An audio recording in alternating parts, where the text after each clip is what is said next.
बीमा कंपनियों की अड़ंगेबाजी के कारण फसल बीमा खराब के बावजूद किसानों को न तो समय पर क्लेम दिया जाता है, न ही बीमा क्लेम संबंधी जानकारी। स्थिति यह है कि रबी और खरीफ फसलों का बीमा होने के बावजूद किसान फसल खराबे का क्लेम लेने के लिए दर दर भटक रहे हैं। यही वजह है कि 16वीं विधानसभा के 2 सत्रों में 60 प्रश्न केवल प्रधानमंत्री फसल बीमा योजना से जुड़े हैं। प्रश्न लगाने वाले विधायकों की संख्या 40 से अधिक है और ज्यादातर प्रश्नों में बीमा कंपनी के खिलाफ दर्ज शिकायत, बीमा क्लेम नहीं मिल देने और कंपनियों की ओर से लगाई जाने वाली आपत्तियों को लेकर पूछा गया है। दरअसल इस पूरे मामले को लेकर अब हनुमान बेनीवाल ने भी आवाज उठाई है।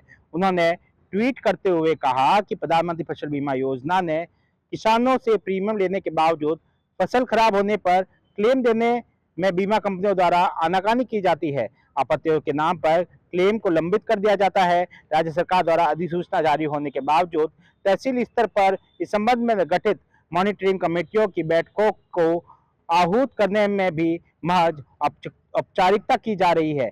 फसल बीमा करवाने वाले किसानों, क्लेम के लिए दावा करने वाले किसानों और क्लेम प्राप्त कर चुके किसानों के आंकड़ों पर जब प्रकाश डालेंगे तो बीमा कंपनियों द्वारा की जाने वाली मनमर्जी और किसानों के साथ की जा रही धोखाधड़ी सामने आएगी।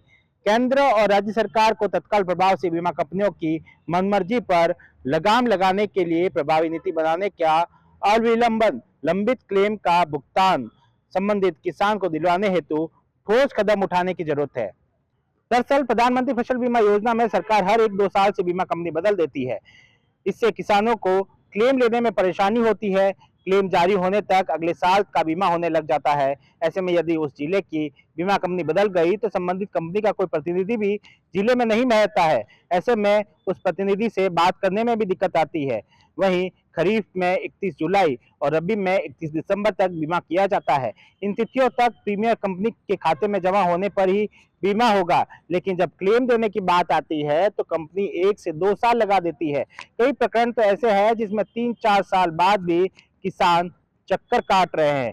अब ऐसी बीमा कंपनी और ऐसी फसल बीमा योजना का किसानों को क्या फायदा मिल रहा है? सुमित देवड़ा, टीवी 9, राजस्थान।